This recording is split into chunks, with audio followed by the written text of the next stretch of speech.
with our normal series of events. With that, go ahead, Jean.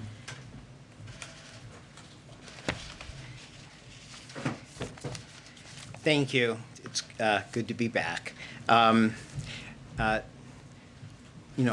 president so deeply believes that every avoidable eviction of an American family hurt by this pandemic is an avoidable heartbreak and harm to a family's economic security and dignity. And he has worked and instructed us from day one to do everything within our power to prevent unnecessary evictions for those who have been hurt through this pandemic. What I wanted to do today is just give you a little background on the statement that is coming out today that deals with both evictions, our executive actions, and the emergency rental assistance plan for state and local governments. On evictions, the president has long fought for an eviction moratorium. He actually proposed extending eviction moratorium to September 30th when he came into office, and I believe that was not possible due to reconciliation rules, but that was his initial policy position he put forward. He has also supported the CDC extending their eviction moratorium first from January 20th to May 31st, then from May 31st until June 30th. And then even when there was legal questions and legal risk, he supported them extending it through July 31st. Unfortunately, Supreme Court declared on June 29th that the CDC could not grant such an extension without clear and specific congressional authorization.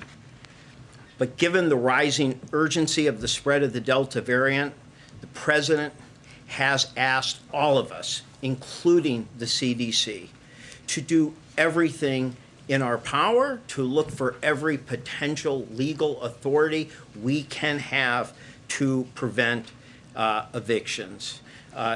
To date, the CDC director and her team have been unable to find legal authority even for a more targeted eviction moratorium that would focus just on counties with higher rates of COVID spread. But again, the president's focus is for us to do everything within our power, or I should say everything within anyone's power to help prevent unnecessary, unavoidable, and painful evictions. One of the things that he is requesting today is that state and local governments extend or pass eviction moratoriums to cover the next 2 months. Right now, 1 out of 3 renters who are behind in the rent are actually protected beyond the federal eviction moratorium by extended state and local evictions moratoriums. The president is asking that all governors and mayors follow suit and extend moratoriums for for 2 months. 2, this president is asking that his departments that provide mortgage-backed lending extend whatever eviction moratoriums they have the power to extend. So that covers USDA and VA and HUD. Third, we have already announced that those with federally backed mortgages may not evict without 30 days of notice.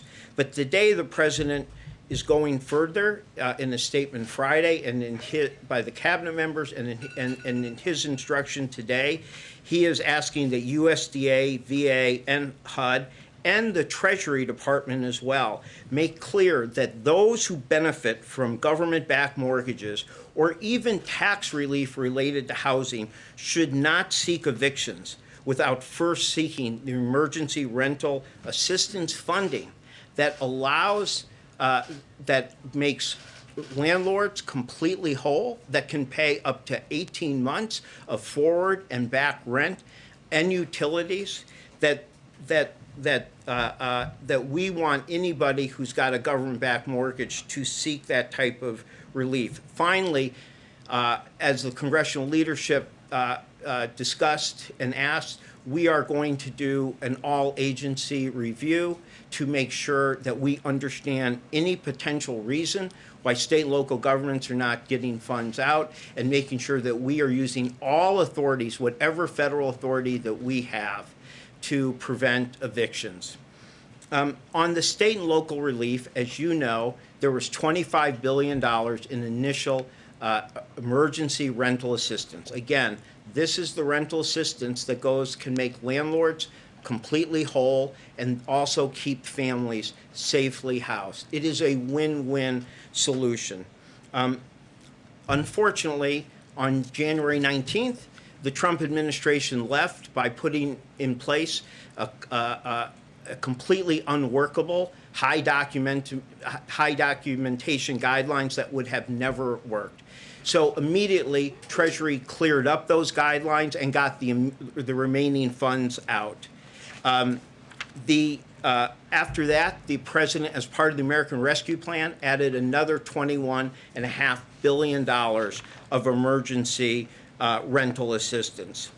Now, we have stressed, and the president has continued to stress, that state and local governments must do more, all of them, to accelerate the funding to these renters and landlords, particularly as we face the end of the eviction moratorium and the rise of the Delta variant. Now, we recognize this is not an easy task. We as a country have never had a national infrastructure or national policy for preventing avoidable evictions. Matthew Desmond, many of you know, the author of Evictions, has estimated that 3.6 million evictions are filed every year in non-pandemic years, and often for amounts as little as $500 or $600 of back rent. So we realize that state and local governments are often being asked to set up some programs from scratch. But we have listened to their concerns. We have listened to the concerns of others in the housing community, and we have responded. On May 7th and June 24th, we put forward significant guidance that made it clear that you can have simplified applications. You do not have to have documentation for income or non-traditional income or to show your hardship. We put out things that allowed you to pay landlords in bulk payments or utilities for many tenants, and that you could use the funds not only to keep people in their homes, but to make sure that you could help people find new housing or help those homeless or at risk of being homeless. With these reforms, we have seen many states and localities start to succeed, from Louisville to Houston at Harris County, to Virginia, to the state of Virginia. Many places are succeeding. We did see in June the numbers double to $1.5 billion in assistance that went out the door to renters and landlords, helping 290,000 tenants. We expect these numbers to grow, but it will not be enough to meet the need unless every state and locality immediately accelerates funds to tenants. The president is clear. If some states and localities can get this out efficiently and effectively, there's no reason every state and locality can't.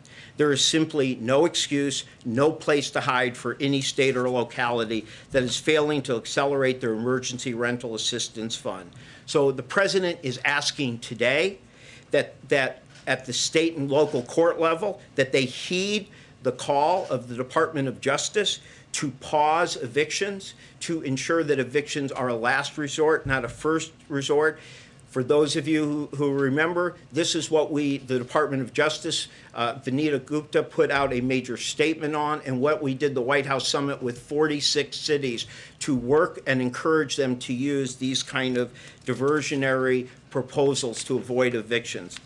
At the request of the congressional leadership, as I mentioned, we are investigating all reasons for any delay of state and local funds and whether we have the power to compel more expeditious use.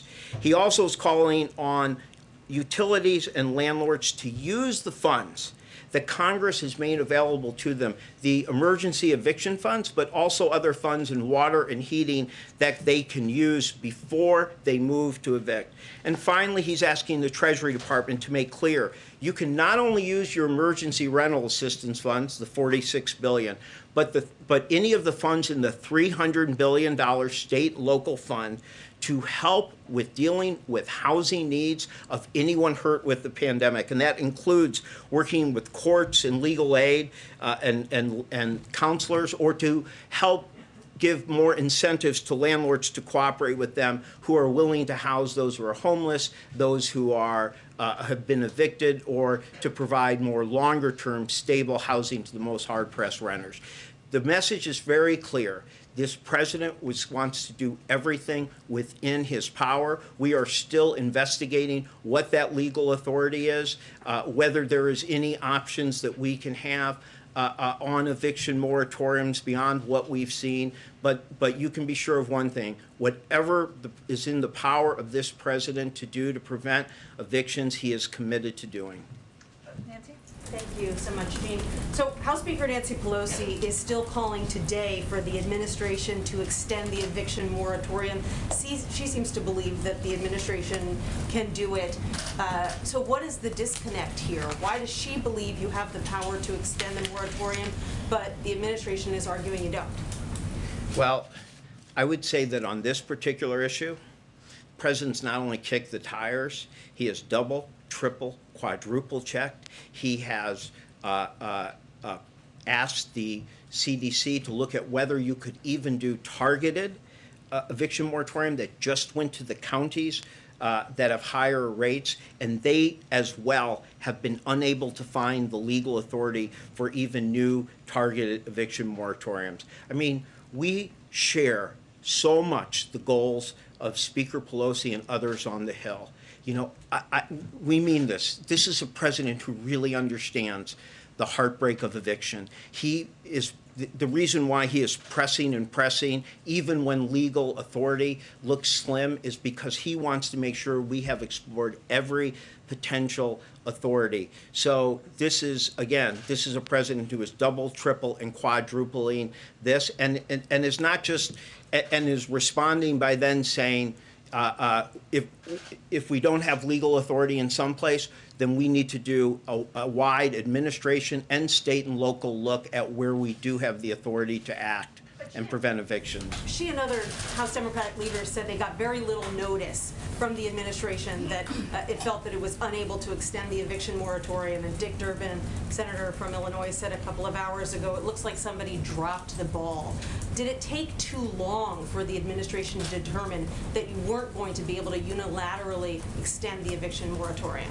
You know, I think the wording in the Supreme Court opinion was fairly, clear, that they said the CDC could not grant such extension without, quote, clear and specific congressional authorization. I think really what has happened, what we are all dealing with, is that the rise of the Delta variant is particularly harmful for those who are most likely to face evictions. And as that reality became more clear going into the end of last week, I think all of us started asking, what more could we do? And we were very focused and have been extremely focused on the state and local relief. Many of you might have saw that on the 28th, we did a massive wide effort to get news out to tenants and landlords where they could go. I compliment those like PayPal and Venmo who put it on the front of their app, and tens of millions of people saw it. But I think that when the Delta variant started to rise, and that it hits this particular, that it's likely hit harder the people most likely to be low income, unvaccinated, that there was just an effort to go back and again double, triple, quadruple check. And I think we were in that, and I think other people on the Hill have also been in. So this was us responding to a new reality, and doing so with this aggressive set of actions that President Biden has asked, both at the state and local level, of his executive team, of even landlords and those who run utilities. But I think on the eviction moratorium issue, we have run into so far what seems to be very difficult obstacle from the Supreme Court ruling. And again, the president went out of his way to push to the CDC today to look even at 30 days, even targeted to high, counties with higher infections. And the CDC independently came back and said that they could not at this time find the legal authority. I don't think this means this president's going to give up. I think he's going to keep looking and pushing and kicking the tires and fifth, sixth looks, but we're going to do everything we can. But is there any contention or indication? Thank you very much, Mr. Sperling. But the Delta variant has been around for weeks and has been the dominant strain in the United States for several weeks as well. So why did the president wait until Sunday to ask the CDC for a targeted moratorium focused on those areas with high case rates? I think what you're seeing is a president who's just trying to do everything that he can in his power, and part of that is also going back to places where he has heard initially that we do not have legal authority, and he's saying this is so important, I want to double and triple check. I want to ask the CDC independently if they share that same reading of the Supreme Court's view, and I think he's going to continue to look. So I think this just reflects a continuation of a president who is looking at every possible authority we can do. And to be honest, when he is told there is not authority, his response is, because he cares so deeply, is to double, triple, quadruple check. And that's exactly what him going to the CDC represented. I just think the question from even progressive Democrats is that you got this ruling from the Supreme Court at the end of June, so why did it take so long to call on Congress to act if it is so important? And why did it take so long to go to the CDC for this 30-day moratorium that he was seeking? Well, again, I think that the fact that the Supreme Court had ruled that way, I mean, remember, knowing we face some legal risk, supported extending the moratorium to July 31st. The Supreme Court chose not to strike that down, but the ruling said very, very clearly that that was because it was rolling off on July 31st and that extensions would require congressional authorization. That is clear. Those wordings are nothing special for us. They're something anybody here, can read. I think what you saw was that as the Delta variant was worse, that there was just, the passion to not only look for everything we knew we had the power to do, but a lot of what he's doing is asking us to check, double check, triple, quadruple check. And that's also in terms of what he's asking those of us in the White House to do with the agencies. Where agencies have given more narrow opinions on their authorities and powers, he's asking us to go back and push. On, again, the state and local moratorium, this is not insignificant. 1 in 3 people are in states where they have some additional length of protection due to state and local moratoriums. The Supreme Court does not affect that. So he is asking to extend that as well. So again, I think, what you're seeing here is a consistent behavior. And I think the truth is many people came to the same realization, which was that even though the eviction moratorium was supposed to end on the 31st, even though the CDC had said it was their last extension, even though the Supreme Court had seemed to clearly state that beyond that would require authorization, there was still a desire, a passion by this president to go back and say, are we sure?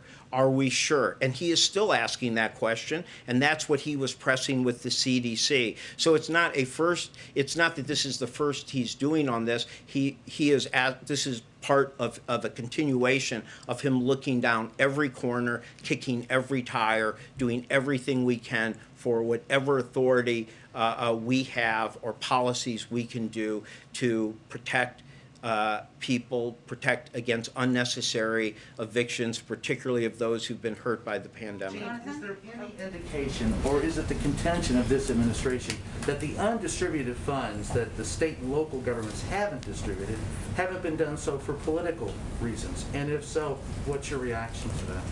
I'm sorry, that they haven't been That distributed? they haven't been distributed. You are investigating the non-distribution of some of those funds. I think much of it, I mean, again, I think that our country did not have a national infrastructure for doing this. I mean, 1.5 billion went out in June. That is not nearly enough. That is certainly more than has ever happened in a month in our country. So Congress asked us to set that up, for that to be imposed at a state, local level. So it requires every state and local government, many of them, to set up processes. So I'm not, again, I understand the challenges they were facing. But right now, there's no excuse for somebody having a complicated application process. There's no excuse for somebody to have excessive documentation. Your government has told you that you can create very simple application processes, and you are able to see that your peers in other states and cities are successfully implementing this. And so this is the time where we want to especially say there's no excuses. If it works in some places, there's no reason it can't work in every place. If you ask me, I think there's a lot of excessive cautiousness and conservatism. And you know, at some point you have to push people that we are giving you the flexibility to get these funds out. We are not telling you, you can rely on self-attestation for hardship, for income. You can rely on bulk payments. You can rely on factual predicates like how low income the housing area or neighborhood is. At this point, some places may still feel like they have to be overly careful and cautious, and we are saying, no, you don't. You need to get these funds out. But I will say the following, too. The American Rescue Plan, in addition to this funds, gave people $350 billion in state and local funds. Those funds are also available. So when people say, well, we need more counselors, or we could do more mediation if we could hire mediators or legal services, or we could help support the court systems, helping to tell people to first seek emergency rental assistance, they fully have that ability. They, in fact, have two pots of money. They can go from the emergency rental assistance, or they can go from the American Rescue Plan. So what can you do about that? I'm not going to tell you that Congress gave us a lot of sticks and punitive measures and carrots, but we're doing everything we can, and we have. If you look at the May 7th guidance that we did, it was very significant, and it was widely praised by advocates around the country. It sped up the time that you had to give funds to a tenant directly if a landlord didn't participate. It made clear you could do bulk payments. It made clear you could rely on self-attestation. And then when we heard that there were issues like they weren't sure they could help people who are homeless, we came back on June 24th and made clear that you could for a future debt obligation. So again, I understand that hard is hard, and setting up a national infrastructure on emergency rental assistance, immediately is a challenge. But I think we are now at the point where we feel people have had time. We have listened to their concerns. We have given them enormous flexibility. They are seeing their peers. They're seeing other states and cities succeeding, and there's no excuse for them not doing so. I will say that on September 30th, the one stick you have is that the Treasury Department is allowed to reallocate among places that have not used 65% of the first $25 billion. So that is something the Deputy Secretary of Treasury has made clear. And we have reached out to so many cities, so many governors, so many meetings with the National League of City, National Conference of Mayors, and many of them are working very well with us. Many of them are doing, but we are pressing harder now, as we should, with the end of the eviction moratorium. Okay, we're just gonna have a start. Justin, why don't you go? Thanks. Gene, are you saying that Congress dropped the ball here, essentially? I mean, you said that they've written the plan, and you guys don't have a lot of tools to fix it. So is that what you're saying? No, not at all. I think what they did was historic. I think that we as a country have never had a policy to prevent avoidable evictions. Again, Matt Desmond says in a normal year, you have over 300,000 a month, and actually August is one of the worst. That's the average between 2000 and 2016. And the eviction lab shows that many of those people were evicted for just $500–600 of back rent.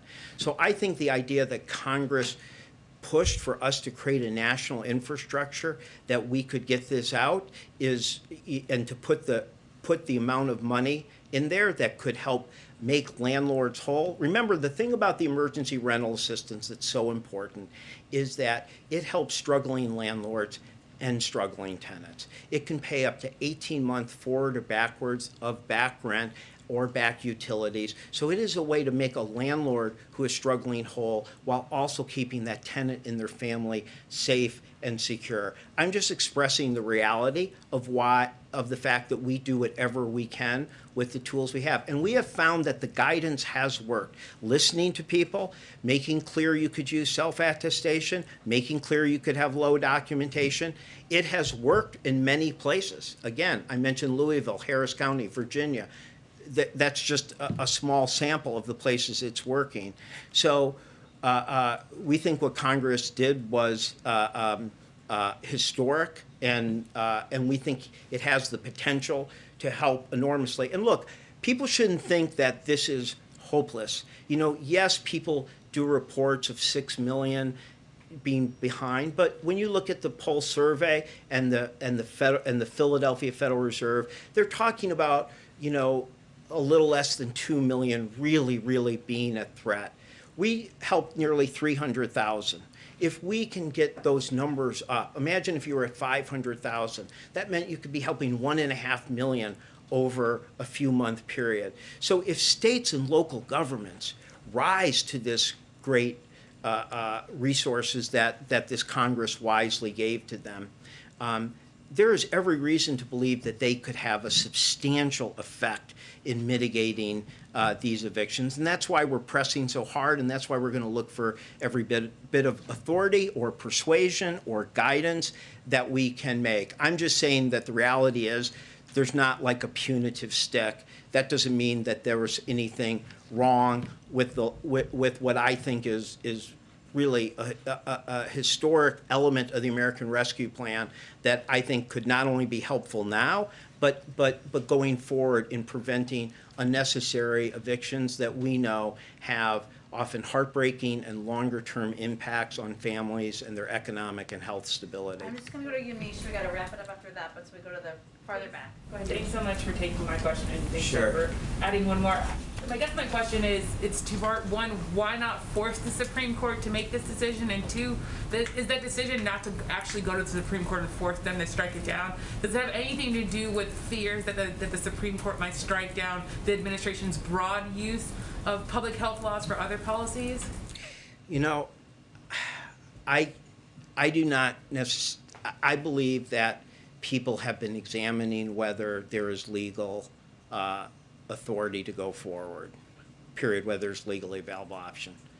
For me personally, yeah, you always have to worry about whether you do something that could create harm. That's a factor to think about. Is it an overwhelming factor? I can't tell you. But, you know, I think when you're governing, you have to look at all these issues and see. I think the president is still kicking every corner because I think if there's any chance that you could get this extension, he wants to know every available authority. But it is a consideration that I think, you know, may have affected some of us, but I can't say that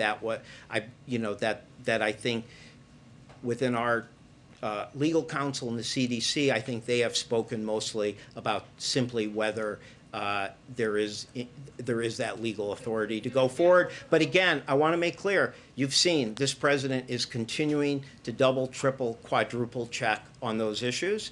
and to ask all of us to look in every corner and kick every tire and double, triple, quadruple check if there's any possible way that we can forward. What might be the things that you're worried about the Supreme Court striking down? What unnecessary, what maybe unintended consequences? You're trying to get me in. You're trying to get me in trouble with Dana Remus. Are you like trying to make me persona non gratis with our general White House counsel? I'll pass. Is it 2 million people though? Is that the number that this White House believes could end up losing their homes as a result of this?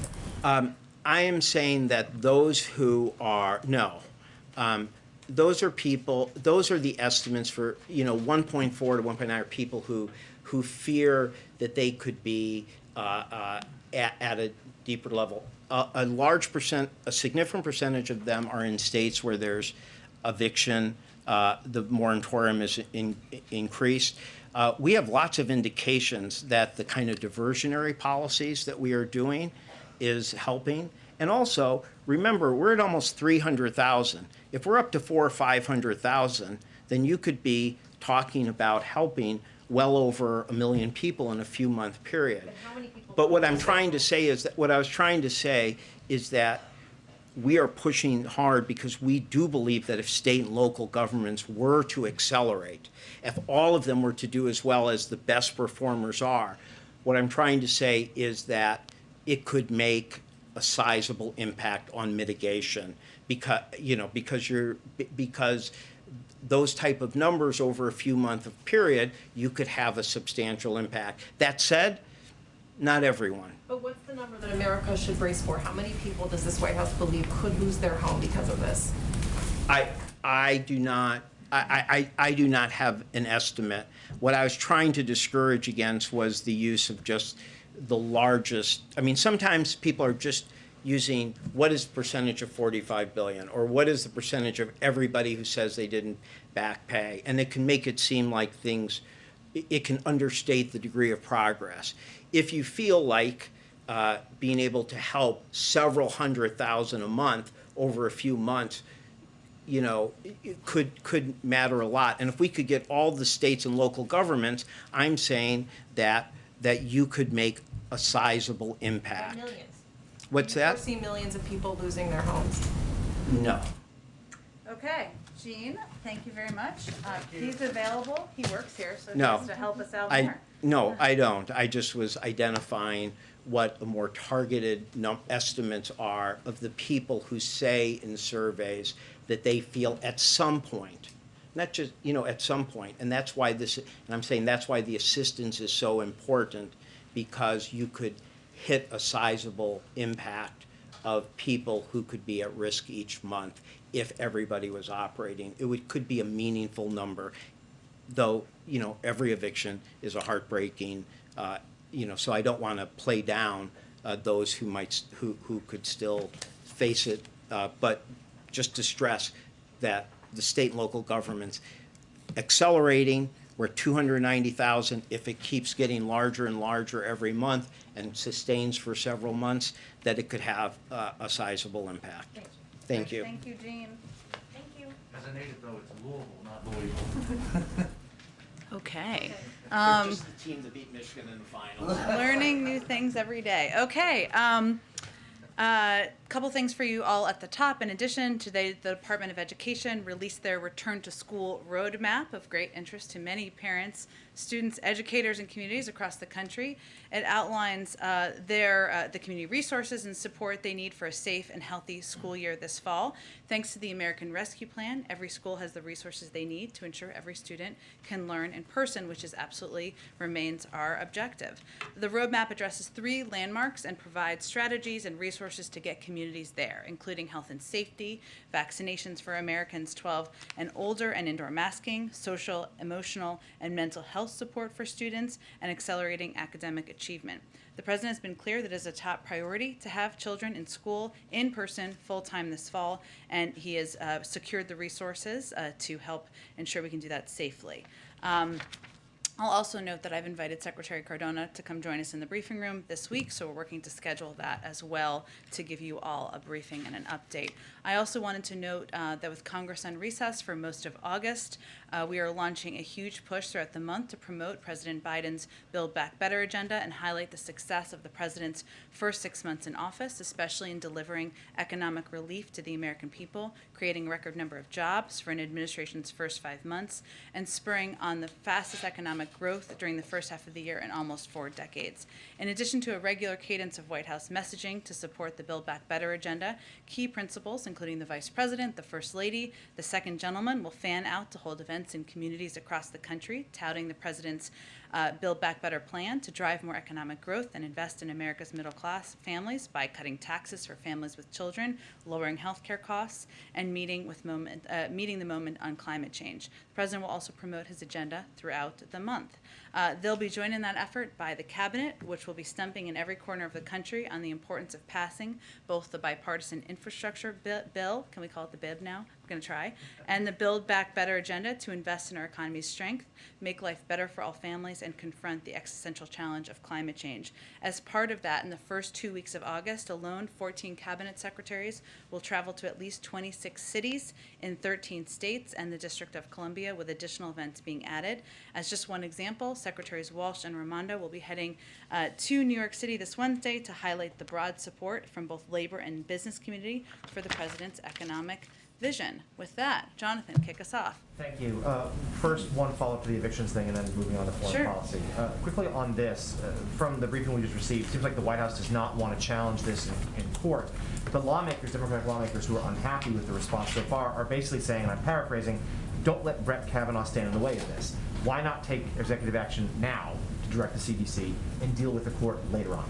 Well, I think what you should have taken from the statement that was put out right before the briefing, and also Jean joining us in the briefing today, is that the President has not given up the option of legal action. He has asked his team to look to kick the tires, just to keep the analogy going, and look at every authority, every option we have to keep more people in their homes. That is his objective. At the same time, he's also focused on the policy options that are at play, whether it's encouraging states to use funding, to get the funding out, to extend the moratorium by 30 days, 60 days in some states that can keep people in their homes, and to see what other policy options we have at our disposal. So we are using every tool we can. We are still kicking looking at legal authorities to see what is possible, but he's not going to take a step without legal authority to do so. How much more time is he going to kick the tires? Well, it's clearly a priority to the President, given the extensive statement we put out this afternoon. He was laser focused on this all weekend, I can confirm for you, and has been from the beginning of the administration. I mean, as a reminder, I know Jean touched on this, but he wanted to see an extension in January in the American Rescue Plan. It obviously wasn't in there. The CDC extended the moratorium not once, but 3 times. We made clear when we did the last extension that would likely be the last extension because of the legal limitations. But he's going to keep pushing to see what the options are available to him and if there are any additional options available. And then the foreign policy matter. Now that the United States, per the Secretary of State's statement yesterday, agrees with Israel and the UK that Iran was behind the attack against the ship, would the U.S. support an Israeli retaliatory strike on Iran? And how does this matter impact at all the U.S. position in the indirect nuclear talks if they restart? Well, as a sovereign country, Israel is going to make their own decisions. But I will say that as it relates to our own engagement in nuclear talks, which we, of course, do have authorities over, or do have decisions to make there, our view is that every single challenge and threat we face from Iran would be made more pronounced and dangerous by an unconstrained nuclear program. So put another way, constraining Iran's nuclear program by returning to the JCPOA will put us in a better position to address these other problems. It doesn't mean that it will take care of the other issues that have been ongoing concerns we've had with Iran. They are a bad actor on the global stage.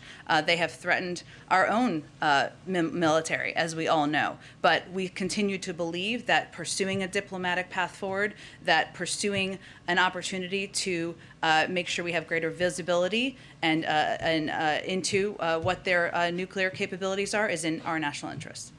Go ahead. Hey, just quickly, on Friday, the president was asked whether Americans should expect more guidelines coming out because of COVID, because of the Delta variant, and he said, in all probability. So what's on the table I'm not, obviously, the president is keeping the option open of making sure that that the CDC and our public health officials can make recommendations on what's needed to keep the American people safe. I'm not in a position to preview that or to get ahead of any decisions they may make. What I can reiterate, though, is, and you heard Dr. Fauci and Dr. Collins reiterate this weekend, we've been clear we're not going back to the shutdowns of March of 2020.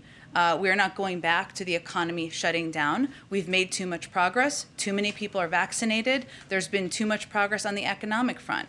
But again, he has said from the beginning that we are going to be guided by the science, guided by our public health experts, and we're not going to take options off the table of what they may recommend. And then just on Israel, but different topic, the NIH director says he doesn't see a need for booster shots if we're seeing this model out of Israel, suggesting that boosters are beneficial. So is Israel ahead of the curve on this one? Well, if you're referring to the Israel data from a couple of weeks ago, is that the data? Which was not fully extensive and fully published at the time. I'm not sure if there have been additional details since then. Our health experts continue to look at whether there would be a need for boosters. I would remind you, too, we have, from the beginning, planned for a range of contingencies as we have purchased supply of vaccines, just in case there are boosters needed. There hasn't been a decision made by our public health experts that it is needed even for a portion of the population. If that decision is needed, we will be prepared as a government. Go ahead. Jen, also following up last week, President Biden was asked about the Justice Department or additional things that can be done for vaccine mandates. And he said that the Justice Department was looking at that. He didn't have an answer yet. Can you elaborate what the Justice Department may be looking at or exploring in terms of mandating vaccines? Well, I think Karine said this on Thursday or Friday, that a federal mandate from the federal government is not on the table. So I think what the president was referring to is the fact that employers can take that step, just as the federal government, and you've seen agencies do that, has the authority to take that step according to the OLC. So he's not looking at it the way that the administration did with mask mandates, where it was mandated on federal property that you had to have a mask. There's not a similar exploration of doing vaccines that way to encourage more people to get the vaccine. Not across the country, no. And just to be clear, can vaccinated people be indoors with other vaccinated people? I mean, is that okay for people to be doing? I know Dr. Collins spoke to this during one of his interviews this weekend, and the good news is there is a COVID briefing coming up this afternoon where you can ask questions of our public health experts, but they have not changed that guidance in the guidance from last week. They updated guidance on masks, but I certainly would encourage you to ask them that during the briefing. Go ahead. Thanks, Jen. Back to the eviction. Several states, including New York and Florida, have been slow to disperse available federal aid to landlords and renters. In Florida, some 2% of available funding has been dispersed. So I'm wondering, has the White House been in touch with Governor DeSantis, for instance, and other state leaders to see what the holdup is, and what do those discussions look like? We certainly, I can't speak to any contact specifically with Governor DeSantis about this, but we have been in touch with state authorities and localities about what the holdup is or what the delay is in getting this funding out. And as Jean conveyed very clearly, $1.5 billion was distributed in June. That was faster. That was greater than the 5 months prior or the 4 months prior. That's a good step. It's not nearly enough. And certainly getting the additional funding out there will help keep more people in their homes, which is our goal, which is Speaker Pelosi's goal. So absolutely we're in touch with local housing authorities and leaders in states to ensure they're moving this ball forward. In light of the ACLU's decision to go back to court over Title 42 and push the administration to roll that back, does the president view it as a Trump-era restriction that he just needs more time to unwind? Or after roughly 6 months of using it, does he now view it as a necessary tool to maintain control of the border? Neither. The president views it as a public health measure where the CDC is going to continue to provide guidance on how long it needs to be in place. We have not given a timeline of when they will lift Title 42, but we will look for them to provide us that guidance. Go ahead. And about public health at the border, is the president concerned that migrants who are coming in great numbers are not being tested for COVID at their first point of contact with Border Patrol? Well, let me give you a little bit of an understanding of what actually happens when people come across the border. First, as to Katie's earlier question, there's been no change in Title 42, so families and single adults are expelled, if possible, when apprehended at the southern border. That's step one. Those who can't be expelled are often placed, and this is, I think, goes to your question, in alternatives to detention programs while their cases are being reviewed. CBP provides migrants with PPE from the moment they are taken into custody, and migrants are required to keep masks on at all times, including when they are transferred or in the process of being released. Our other protocol is if anyone exhibits signs of illness in CBP custody, they're referred to local health systems for appropriate testing, diagnosis, isolation, and treatment. That is our process. Okay, and then just about COVID safety, is President Obama setting the wrong example about how serious COVID-19 is by hosting a big birthday party with hundreds of people this week? Well, I would certainly refer you to the team who is working for my former boss to give you more specifics of what the protocols are in place. But I would note first that former President Obama has been a huge advocate of individuals getting vaccinated. When CDC what CDC has provided guidance on is for indoor settings in high or substantial high zones of COVID cases. This event, according to all the public reporting, is outdoors and in a moderate zone. But in addition, there is testing requirements and other steps they are taking, which I'm sure they can outline for you in more detail. But is there any concern, just because, as you've said here, and you've had people saying over the last couple of days, vaccinated people can still spread this Delta variant around. So is there concern that this President Obama birthday party might become a super spreader event? Well, I think, Peter, the guidance is about what steps people can take when they're in public settings. Indoor settings specifically was the new guidance to keep themselves and others safe. In terms of what protocols they are taking, I would refer you to them, and I'm sure they can give you more details. And just last one, so people who are watching this at home and they see, well, President Obama can have a party with several hundred people, should they think that it is okay for them to have a party with several hundred people now? Well, we certainly advise everyone to follow public health guidelines, which I know the former president, who is a huge advocate of getting vaccinated, of following the guidance of public health experts, would certainly advocate for himself as well. Go ahead, Kelly. Senator Lindsey Graham has announced that he has tested positive for COVID after being vaccinated and will be doing some self-isolating, which could have an impact on, for example, the bipartisan infrastructure.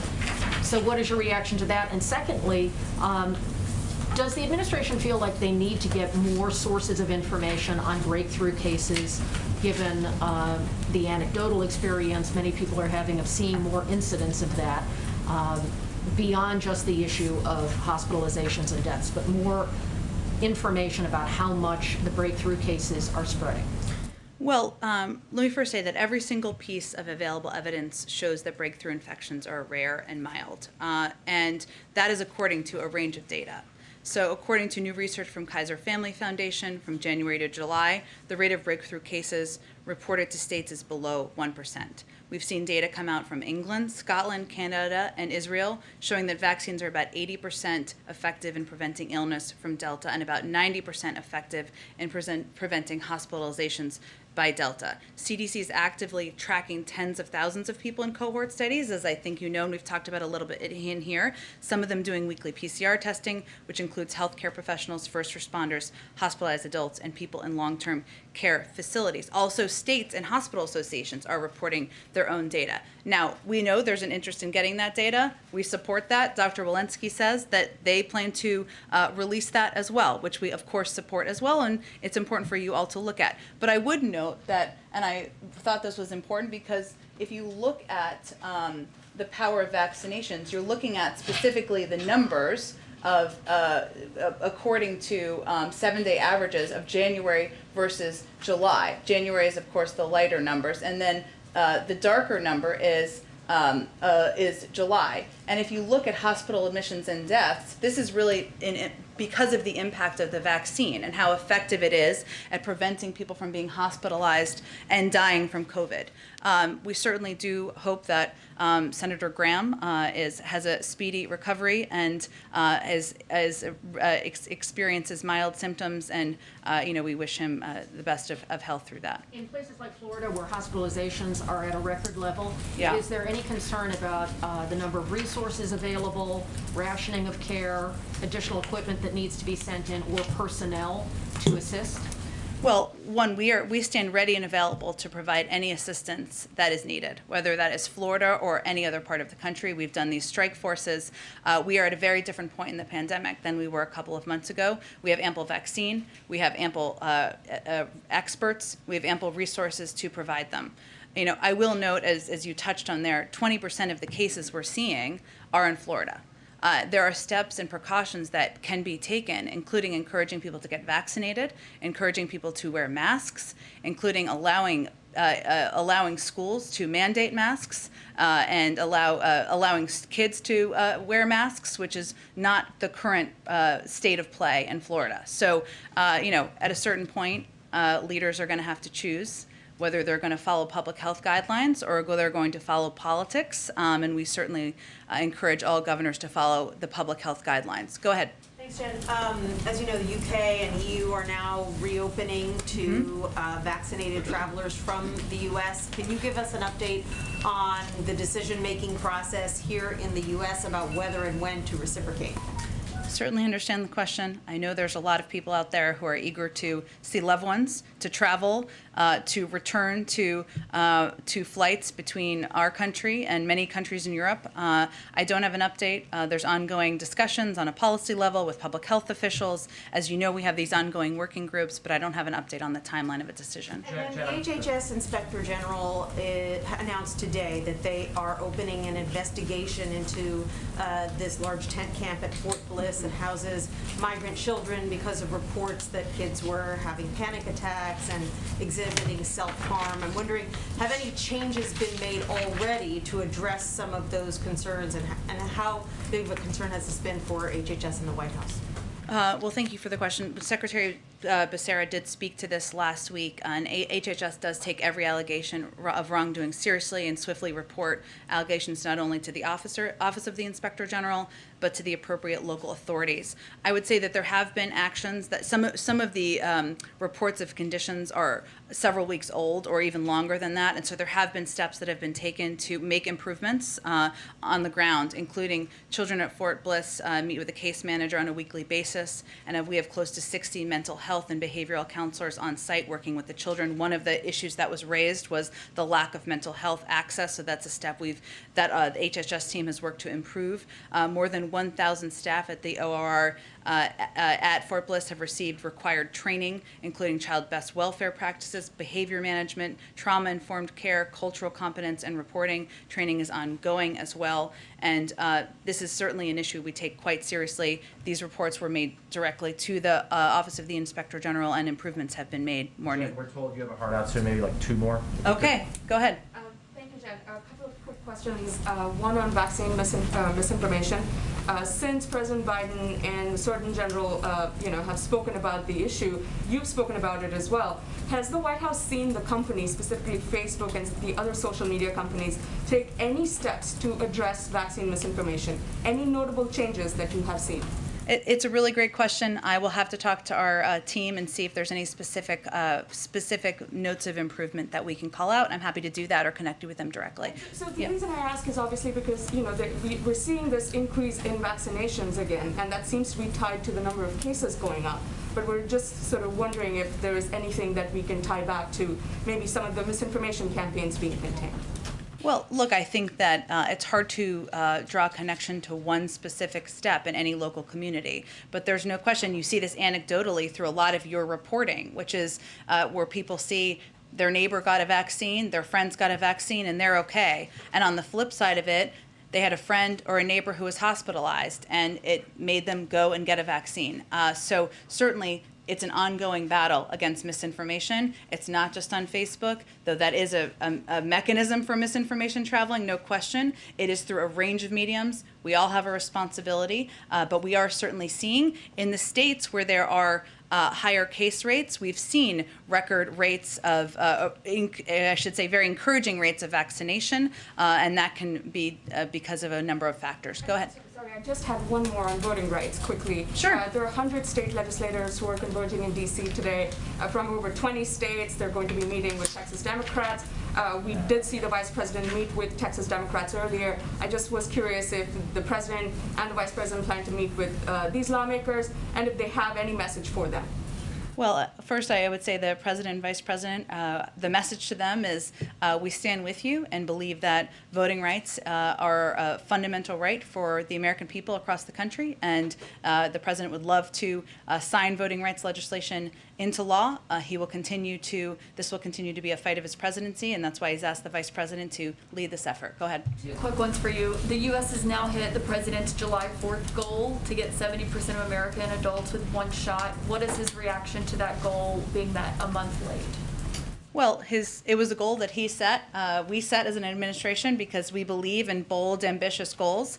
I would say it's a significant step that we have hit 70% of people in this country, of adults who are vaccinated. That's a good sign. It will help protect communities. It will help protect families and save more lives. But we've said from the beginning, even when we set this goal, our work would not be done, even when we reached it. And so we're forging ahead. And I want to follow up on something from Friday, which is that was said on Friday. Agencies are going to be paying the cost of testing for workers who choose not to get vaccinated.